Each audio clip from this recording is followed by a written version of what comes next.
Ադրբեջան չի գնում խաղաղության ճանապարհով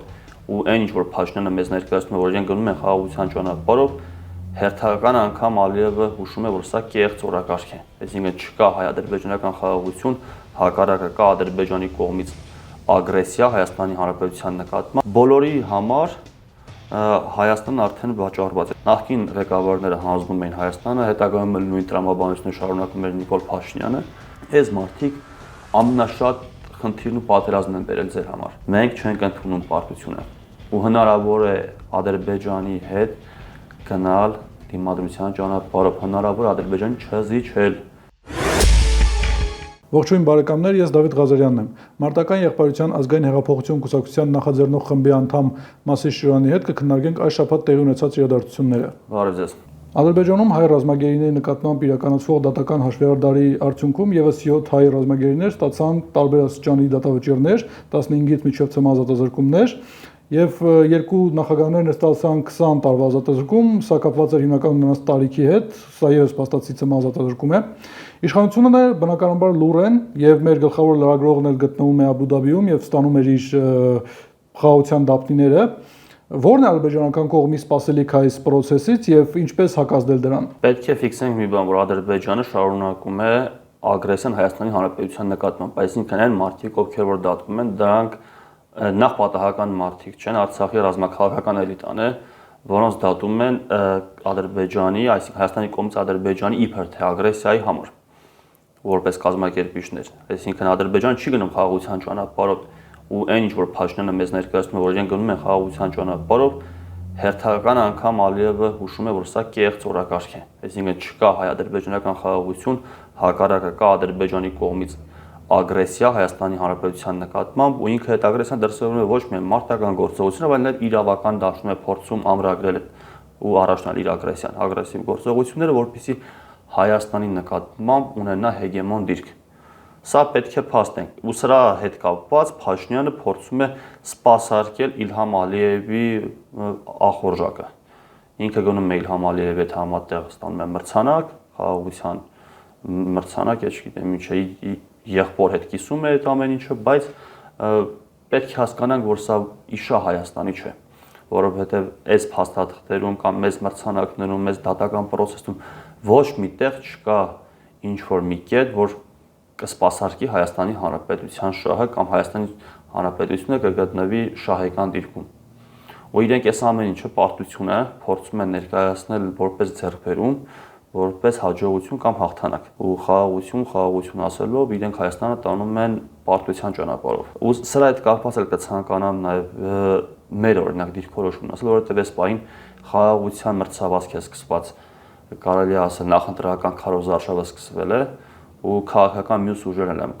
այս տրամաբանության մեջ ակտիվ քարոզ տանում, օրինակ նույն Հայ ազգային կոնգրեսը իրենց վարչապետի տեխնացու Լևոն Զուրաբյանովն ու Ռոբերտ Քոչյանը, իրենք բոլորն էլ այդ խաղաղության այս թրիպի տրամաբանության մեջ են գործում, ասում են հա թրիպը շատ լավ բան է, բայց նաև այլ երկրներ պետք է մասնակցություն ունենան, օրինակ Չինաստանը, Ռուսաստանը, ոչ մեկ չի խոսում, որ ընկերներ, մենք անվտանգության խնդիր ունենք ու ոչ թե խաղաղության, ու դրա համար մեկ հարցը ոչ թե խաղաղությունն է, այլ անվտանգություն, օրինակ մարտական եղբայրության միաբանությունը ու իր կողմից ստեղծվելիք կուսակցության ծրագիրը համար մեկ բանը դնում է, որ առաջնային է անվտանգությունը, առաջնային է անկախությունը, ոչ թե ուղղակի կենացային մակարդակով խաղաղությունը։ Բայց մեր նախկին նախագահների թիմերը այտենց Նիկոլի հետ մրցավազքի մեջ են, թե ով ավելի հաճելի տարբերակ կառաջարկի։ Իմիջելոս օրինակ նույն Լևոն Զուրաբյանն էլ այտենց գուբերնիայի կարգավիճակ է տալիս, այսինքն իրենք բոլորը սա մեկ ամբողջական շղթա է, երբ որ դատում են Արցախի ռազմաքաղաքական էլիտային ու ստեղից դատապարտող հայտարարություններ չեն լինում, ստեղ նախագահների կողմից լռություն է։ Ու հակառակ իրենք ասում են, հա որ կողմ են խաղաղությանը, բապտի խաղաղություն լինի։ Լևոն Զուրաբյանն ասում է, այո, միջանց պետք է լինի, ուղիղ տեքստով հայտարարում է, որ այո, միջանց պետք է լինի։ Մենք տեսնում ենք, որ սա մեկ ամբողջական համակարգ է ու մենք չենք ուզում գտնվել այդ համակարգում։ Հա, իրենք ցանկանում են թող իրենք գնան Բաքու ապրելու։ Բայց ոչ մեր հաշվին, ոչ մեր պետական շահի հաշվին, ոչ մեր անվտանգության հաշվին։ ԱԺ նախագահ Ալեն Սիմոնյանը սովորաբար ռուսական կողմի մասին խոսելուց առաջ առույցի կա թե օգտագործում մեկնել է Ռուսաստան առանց այդ խթանիչի։ Եվ ռուս պաշտոնյաների հետ հանդիպումների ընթացքում նա բազմիցս շեշտեց, որ հայկական կողմը չի դիտարկում ԵԱՏՄ-ից դուրս գալու հանգամանքը, մինչդեռ մենք գիտենք, որ Հայաստանի ներսում նրանք այլ հայտարարություններ են անում, ասում են, որ մենք Եվրոպայի հետ մերձեցման ճանապարհով ենք գնում այլևս, եւ Եվս մեկ անգամ Մատվիենկոյի հետ հանդիպման ժամանակ եւս մեկ անգամ շեշտեց, որ Հայաստանը մտադիր չէ մեկ քաղաքական վեկտորով մյուսով փոխարինել։ Մի քանի առաջ մեր պաշտոնյաները հաստատապես շեշտեցին, նորից հիշեցնենք, որ մենք այլևս շարժվում ենք դեպի Եվրոպա։ Տեսնում ենք, որ երկրի ներսում այլ հայտարարություններ են արվում, երբ գնում են Ռուսաստան, արդեն այլ հայտարարություններ։ Սա դες չի հիշեցնում Սերժ Սարգսյանի հետ տեղի ունեցած մի հայտնի դեպք։ 2013 թվականին տեղի ունեցած դեպքն է հիշեցնում, բայց սրանց պարագայում իրենք ոչ մեկին չեն ասում։ Գնում են Ռուսաստան, ասում են ձեր ցավը տանը եկել ենք, ասեք ինչ է պետք անենք, մենք ձեզանից չենք հեռանում, գնում են օրինակ, չգիտեմ, Ալիևի հետ են հանդիպում, ասում են մենք ձեր խոնարհ ծառան ենք, Էրդողանի հետ են հանդիպում, գրկվում, ուրախանում, չգիտեմ, ողջևորվում են, գնում են Եվրոպա նույն կերպ են իրենց սպանում, այսինքն այս մարդիկ ոչ թե արտաքին վեկտորի փոփոխություն չեն անում, բայց մարդիկ ուղղակի վեկտոր չունեն ու Հայաստանի Հանրապետության շահերն էլ չեն հասկանում, չեն դիտարկում անկանոն կերպով ուր գնում են այդտեղ հայ են ասում։ Բավականավոր չէ բոլորին հասել։ Կոպիտ է հնչում, բայց խաղաքարտի սեղանին դրել են Հայաստանի Հանրապետությունը։ Շատ վտանգավոր է։ Մենք երբ որ ասում ենք հանցագործություններ նոյեմբերին ստորագրել իրեն գնում են նույն օգոստոսի 8-ը ստորագրում են, մեկ էլ Ամերիկան են տալիս, մեկ էլ Թուրքիայի հետ են ինչ-որ բան պայմանավորվում, Ադրբեջանի հետ, բոլորի համար Հայաստանն արդեն վաճառված է, այսինքն բոլորը փայում են ու մի օր գալու այդ փայը վերցնելու։ Ես սրան ավելացնենք, որ երկաթուղիները ցանկանում են, որ Ռուսաստանը վերականգնի եւս մեկ մասնություն։ Այլ կերպ հնարավոր չէ, որտեղ Հայաստանը ունի պայմանագիր Հարավկովկասյան երկաթուղիների հետ, որ Հայաստան ցանկացած երկաթուղի, նույնիսկ եթե օրինակ դուք ձեր բակում կառուցեք երկաթգիծ, դա ավտոմատ կերպով անցնելու է Հարավկովկասյան երկաթուղուն։ Այսինքն եթե Թրամփը կառուցի, չգիտեմ, Էրդողանը կառուցի, Ալիևը կառուցի կամ այլ մոլորակայինները կան կառուցեն, այդ երկաթուղիները ավտոմատ կերպով դառնալու են Հարավկովկասյան, այսինքն ռուսական երկաթուղիների մաս են դառնալու։ Սա այս պայմանագրերն է ժամանակին, որ գույք պարտքի դիմաց էր կամ այլ պայմանագրերով նախկին ղեկավարները հանձնում էին Հայաստանը, հետագայում էլ նույն տրամաբանությունը շարունակում էր Նիկոլ Փաշինյանը, սա այդ ամենի արդյունքն է։ Պետությունը կորցնելը մի գործողությամբ չէր, այսինքն միայն այն չէր, որ ստորագրեցին ու ոչ մեկ ձեն չանեց, այսինքն Արցախը հանձնեցին ու լուր մնացին։ Սրա համար իրենք երկար ժամանակ համատեղ նախկինում Փաշինյանն էր ընդդիմություն խաղում, ժողովուրդ հավատում էր, որ Փաշինյանը ընդդիմություն է, օրինակ Սերժ Սարգսյանը կամ չգիտեմ Ռոբերտ Քոչարյանը իշխանություն են։ Հետագայում տեղերով փոխվել են, հիմա էլ հակառակ տեղերում են, բայց հիմնական նույն խաղացողներն են։ Լևոն Տեր-Պետրոսյան, Փաշինյան, Քոչարյան, Սարգսյան։ Վարչապետ Փաշինյանը օրերս արդեն ֆիզիկապես իր ձեռքում պահեց խաղաղության համար մրցանակը, եւ այս առիթով խորհրդանի փոխնախագահ Ռուբեն Ռուբինյանը բացատրում է մեզ, որ չկա ավելի կարևոր եւ արժանապատիվ բան, քան խաղաղությունն է եւ կարիք կա այդ խաղաղությունը ամեն կերպ պաշտպանելու։ Ամեն դեպքում կցանկանայի, որ սա մի փոքր մեկնաբանեիք, միջալոց փնտրեցի Ռուբեն Ռուբինյանից ինչ որ խոսքեր, տեսնում եմ, որ չեմ գտնում այս շաբաթվա ընթացքում, նրա ասած ինչ որ հանճարեղ մտքեր, ասում եմ, մարդուն բան եղած չլինի, բայց վերջապես գտանք։ Դե նախ այս մարդը չի հասկանում, որ խաղաղությունը չի ամենակարևոր բանը։ Մենք ելի ենք ասում անվտանգությունն է ու անկախությունը, որովհետև ցանկացած գնով խաղաղության գնալը կարող է լինել այսպես, որ դու օրինակ խաղաղվել ես, քեզ խաղաղեցնում են, կամ օրինակ դու ունենում ես քեզ ասող պետություն, օրինակ քեզ ասող համակարգեր թշնամու կողմից։ Եվ ամենակարևորը վտանգը ապագա սերունդներին է մնում արդեն։ Դատական համակարգը կարող է սկսել Ադրբեջանի ենթարկվել, ու դա խաղաղություն կունենաս, բայց անվտանգություն չէ։ Իսկ մենք ինչ ենք ասում, պետք է լինի անվտանգություն թե երկրի ներսում, թե երկրից դուրս, որ հայ մարդը, Հայաստանի Հանրապետության քաղաքացին իրեն պաշտպանված զգա։ Ամեն անգամ, երբ որ մենք հակադրում ենք իրենց ասած այս խաղաղությանը, շատերի մոտ տպավորություններ թե մենք պատերազմ ենք ուզում, ոչ, բայց մենք պնդում ենք, որ ամեն գնով խաղաղության գնալը դա հանցագործություն է։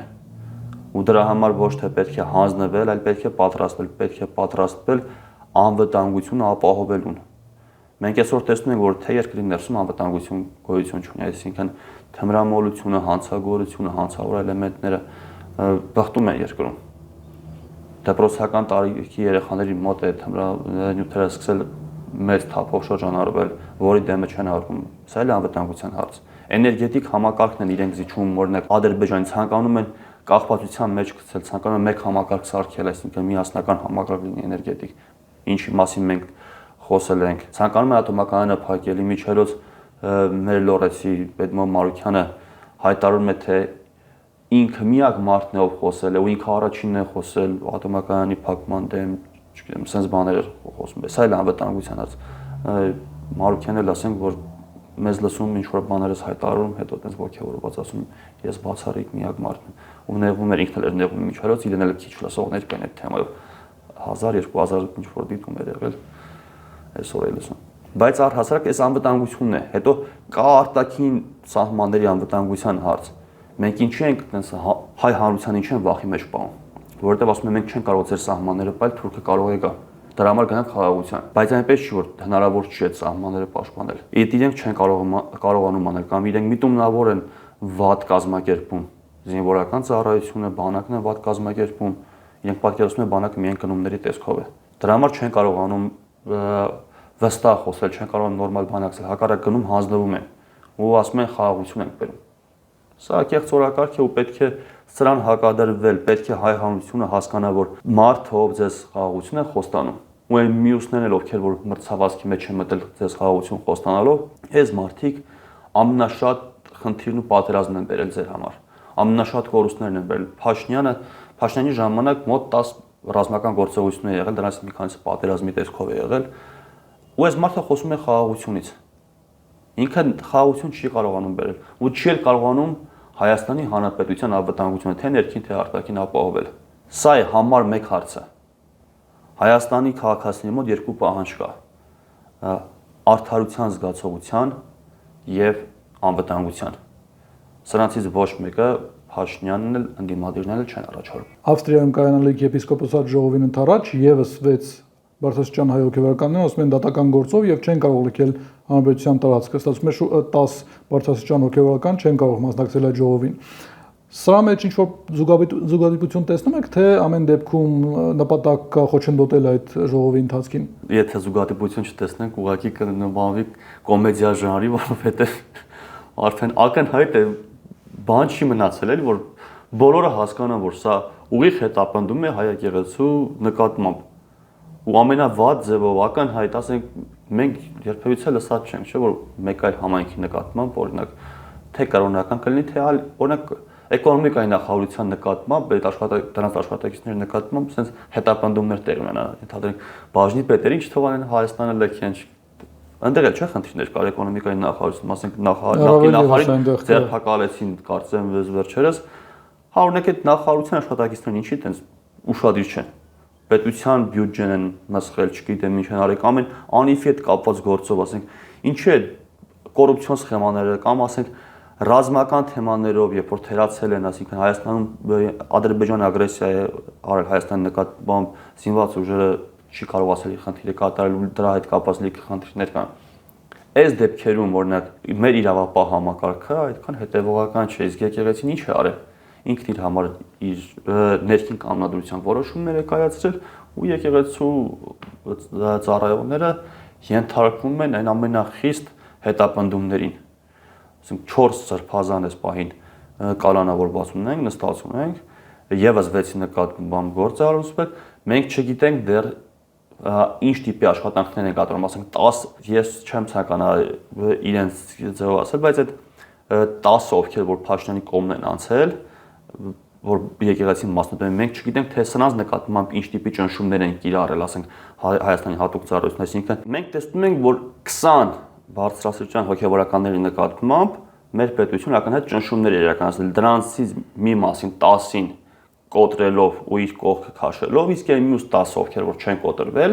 այսինքն դիմադրում են ու իրականում մենք տեսել ենք ինչեր են իրենք հրապարակում, ինչ տիպի գործողություն են իրականացնում ու մարդիկ հետ չեն գնում, հետ չեն անում իրենց քայլերից։ Այսինքն իրենք մնացել են հավատարիմ իրենց եկեղեցուն, վեհապարին ու կանգնած են իրենց դրքում։ Չնայած որ հայտնի է, որ այդ մարդկանցից բազմաթիվ էլի հոգևորականներ օրինակ խնդիրներ ունեն ու իրենք էլ են տենց արդեն տարբեր մարդկանց միջոցով փորձում բարձրացնել, որ վեհապարի այդ խնդիրներն են, բայց քանի որ վեհապարն ու հայ առաքելական եկեղեցին դա նույնականացվում է, իրենք կառույցին հավատարիմ մնալով չեն փորձում այդ կառույցի անդորը խախտել, այսինքն կայունություն են փորձում պահպանել ու փորձում են խնդիրների լուծումներ տալ, ոչ թե փորձել ցնցումային տարբերակով եկեղեցին մասնատել։ Մարդու իրավունքների պաշտպանի գրասենյակը հիշեցնում է, որ որևէ մեկին թուրք անվանելը նրան վիրավորելու նպատակով անթույլատրելի է։ Բնավ չքննարկելով այս հանգամանքը կցանկանայի ճշտել, իսկ որևէ մեկի ոտքերը ջարդել, սպառնալը խորհրդարանի ամբիոնից կամ ասֆալտին ծեփելը, սպառնալը կամ ինչ որ մեկին դոմփելու մտադրության մասին խոսելը թույլատրելի է։ Ինչու այս կառույցը սովորաբար անկարևոր հանգամանքները վեր բարձրացնում եւ ներկայացնում դրանք որպես առաջնային խնդիրներ։ Սա էլ է տեխնոլոգիա։ Մենք այս բանին Հայաստանի Հանրապետություն չունենք մարդու իրավունքների պաշտպան։ Եկեք փաստենք, որ մեր մարդու իրավունքների պաշտպանը Հայաստանի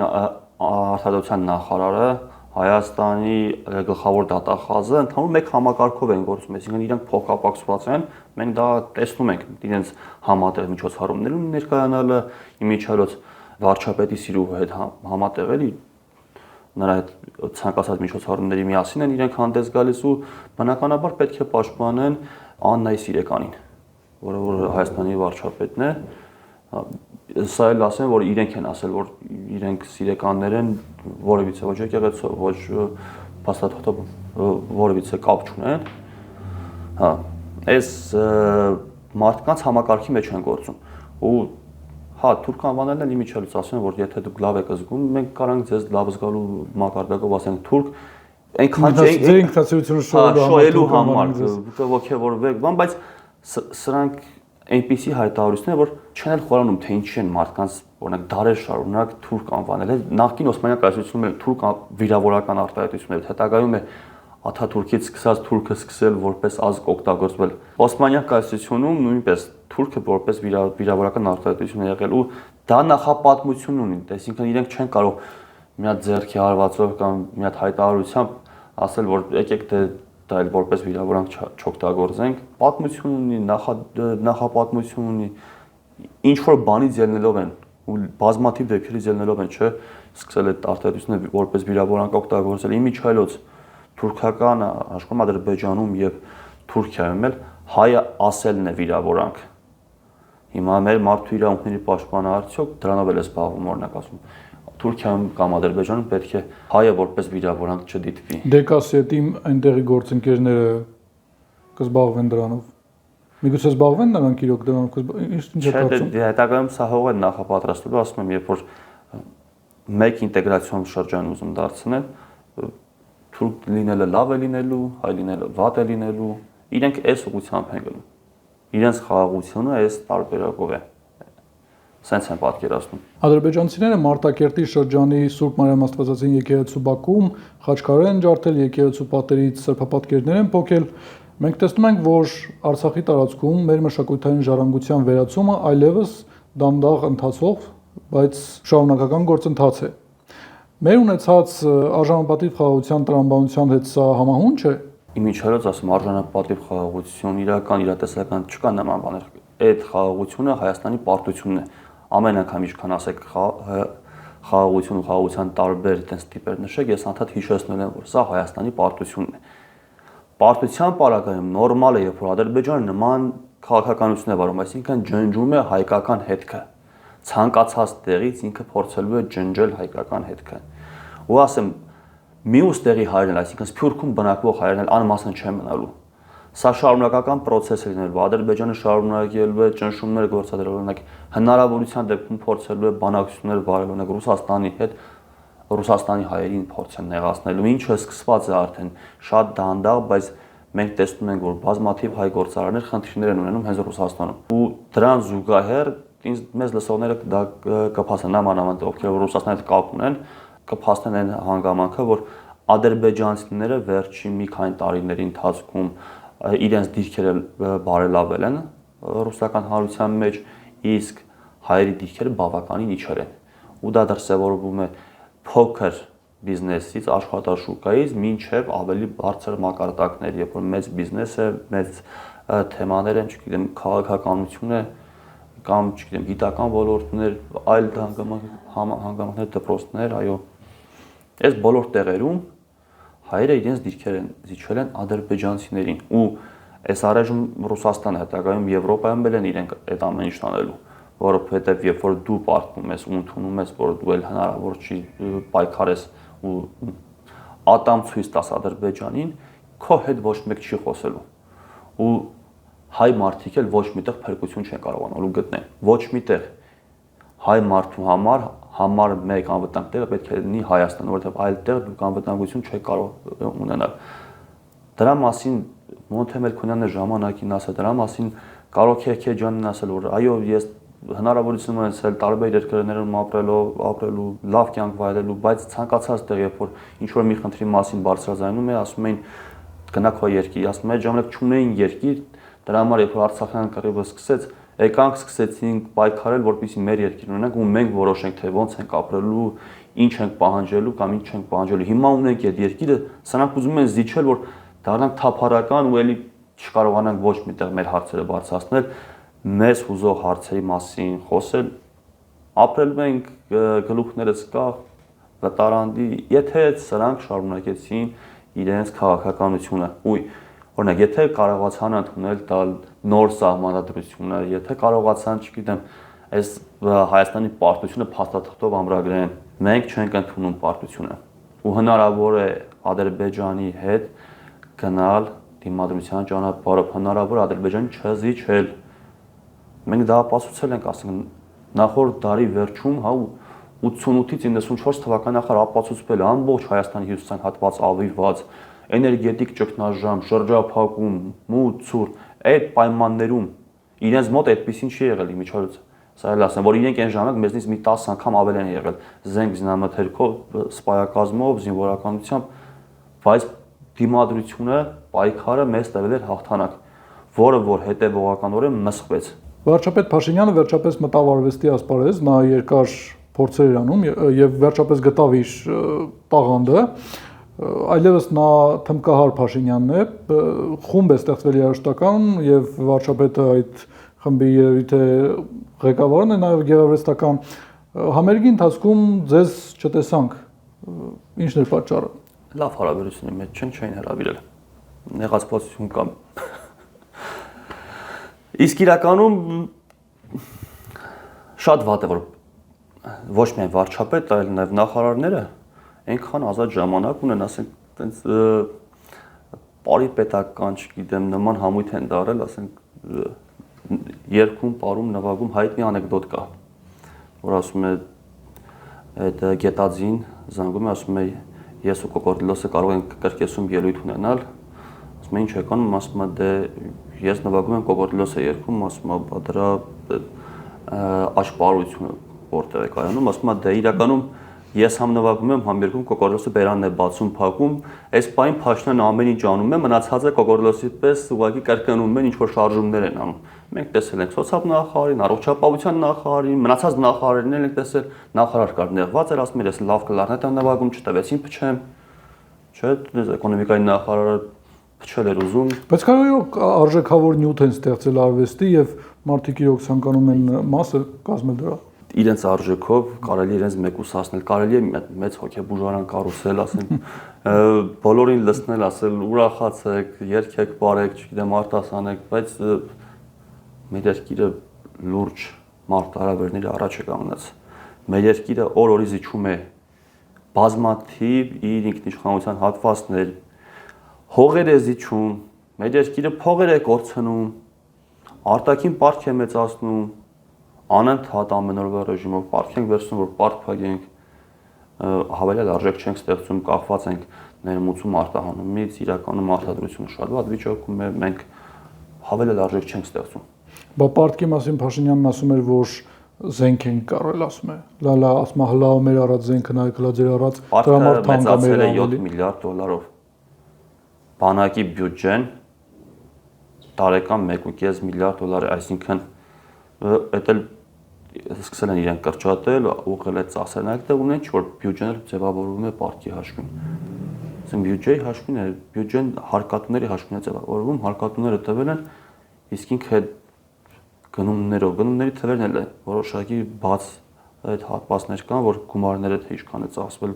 զենք զինամթերքի գնման վրա, այդ գումարները չեն ծախսվել։ Դա էլ է պոպուլիստական հայտարարություն ու առհասարակ, հա, Փաշինյանն ենք ձախողել են։ Սրա համար են պատասխանատու, որովհետև իրենց կառավարության ծրագիրը եղել է մի բան, իրենք արել են այլ բան։ Իմիջիայլոց էսել ասեմ, որ այս պայն քաղաքական թիմերը հայտարարում են, թե ով է իրենց վարչապետի տեխնացուն։ Հայաստանում, հիշեցնեմ, պարլամենտական համակարգ է։ Հայաստանում իշխանությունը պատկանում է ազգային ժողովին ու ազգային ժողովի իշխող ֆրակցիային։ Վարչապետը ընդհանրապես մենեջեր է, ով կառավարելու է տնտեսությունը, ով կառավարելու է ու անելու է այն ամեն ինչը, ինչ որ ազգային ժողովը իրեն կպատվիրակի։ Բայց չգիտես ինչի մեր մոտ շարունակում են օրինակ նախագահական համակարգի տրամաբանությամբ իրենք վարչապետեր առաջադրել։ Այնինչ օրինակ ավելի մեծ ազդեցություն կարող է ունենալ ազգային ժողովի իշխող ֆրակցիայի ղեկավար, ազգային ժողովի նախագահան։ Մենք այդ ձևի համակարգում ենք։ Ու մեզ էլ երբ որ շատ դեպքերում ասում են ով է ձեր վարչապետի տեխնացուն, եթե մեր իշխանությունը լինի, մենք կարող ենք ամեն անհաջող վարչապետին, չգիտեմ, մի ամիս, երկու ամիս հետո փոխել, որովհետև մենք չենք պատկերացնում նշանակում ենք թագավոր, փոքրիկ թագավոր ենք բերում, վարչապետը փոփոխական է։ Հաստատումը դա ազգային ժողովն է։ Այս համակարգով այդպես է։ Ու այն մարդիկ, ովքեր որ հիմա խոսում են վարչապետի տեխնացուներից ու իրենք վարչապետի տեխնացուն են առաջադրում, իրենք ձեզ բերելու են նույն խնդիրները, ինչ որ Փաշինյանն է բերում, որովհետև իրենք այդ տրամաբանության մեջ են գործում, այսինքն փորձում են գործադիր իշխանության կողմից օկուպացնել ամբողջ իշխանությունը։ Այսինքն ասում եմ ես կգամ վարչապետ կլինեմ ու կանեմ այն ամեն ինչը, ինչը որ ուզում եմ ու ինչը որ որոշել եմ։ Այսինքն պարլամենտը այդտեղ ուղղակի ֆիկտիվ բնույթ է կրում, չնայած որ մեր սահմանադրությամբ, մեր օրենքներով ասող մարմինը ազգային ժողովն է։ Ես էլ ասեմ, որ մեր ազգային ժողովի падգամավորները, երբ որ ասում են դե ինչ կարենք անենք, թե ընդդիմադիրները, թե իշխանականները, ովքեր որ անդեմ են նստած, իրոք ուսապարկի կարգավիճակով են, ասեն հոգիներն են ծախում, կապիկություններն անում վարչապետի համար, վարչապետին հաջողանալու համար, իրենք իրական իշխանությունն են։ Ու իշխանությունը հենց վարչապետի վրա, որոնք որ բոլորը ցույց են տալիս, որ իբր թե անատամ են։ Իրականում նախորդ նախագահի թեթև ձեռքով ստեղծվել է այսպես կոչված սուպեր վարչապետական համակարգ եւ ստացվում է, որ Փաշինյանն ունի անհամեմատ ավելի մեծ իշխանություն եւ միգուցե սա է պատճառը, որ падգամավորների ձեռքերը կարծես թե կապված են։ Չունի ավելի մեծ իշխանություն։ Այս համակարգով չունի։ Այս համակարգով ազգային ժողովն է իշխողը։ Այսինքն իրենք ցանկացած պահի կարող են անվստահություն հայտնել, հենց իշխող ֆրակցիան կարող է անվստահություն հայտնել ու փոխել ցանկացած պահի։ Ես ասում եմ նոր ընտրություններին հիմա նորից նույն տրամաբանությամբ են գալիս են ասում են մենք վարչապետ ենք առաջադրում, չէ։ Ընկերներ, դուք խափում եք, դուք մանիպուլացնում եք, դուք ուզում եք անունելի վարչապետ գործի նախագահի պես։ Չայլոց մեր ձևովի ինչ որ անդամներ ասում են, որ հայ կանայք ինչ որ անբավարարված են եւ նրանք մտադիր են լուծել այս խնդիրը։ Կստացվի նրանց մոտ լուծել եւ արդյոք անբավարարված են եւ ինչպես են նրանք եկել այս եզրակացությանը։ Ես չգիտեմ, ասենք իրանք մասնագիտությամբ կարծես այլ մասնագիտություններ սեքսապաթոլոգ չեն, ասենք իրենց մոտ քննարկումների, կոնսուլտացիաների չեն գնացել, որտեղից իրենց այդ ինֆորմացիան կամ ինչ վիճակագրության են տիրապետում, չգիտեմ, հարցումներ են անցկացրել արդյոք, բայց եթե հասկանանք քաղաքական տեսանկյունից իրենք ինչ են անում, այդ հաղորդումը նկարվել է։ Իրենք ամենայն հավաքության մոնտաժ են արել, դիտել են ու հասկացել են, որ սա պետք է եթեր տանք։ Այսինքն այդտեղ խումբ է աշխատում։ Եթե մեր հանրությանը թվում է, որ սա պատահականություններ լեզվից հայթակում էր, այ գիտեք, Սամվել Կարապետյանի տղան միամտություն արեց, միգուցե հայրն էլ տանը վրա ջղայնացել է կամ խոսել է, հետո երկրորդ վիդեոն հրապարակեց չէ, բայց այս ամենը նախապես քաղաք տեխնոլոգները նստել մշակել են, որ օրինակ Փաշինյանի աղջիկը խոսում է խմելուց, Սամվել Կարապետյանի տղան խոսա սեքսից։ Ու ամբողջ խոսակցությունը կգեներացնեն իրեն շուրջ։ Ու այդ ընթացքում հարությունը չի նկատի օրինակ որ քննարկվում է ատոմակայանի փակվելու հարցը, չգիտեմ, քննարկվում է մոդուլային ատոմական իբր թե բերելու, բայց դրա թեման էլ չկա իրականում, չի քննարկվում օրինակ ռազմագերիների հարցը, այսինքն բոլորը քննարկում են Փաշինյանի աղջկա խմելը ու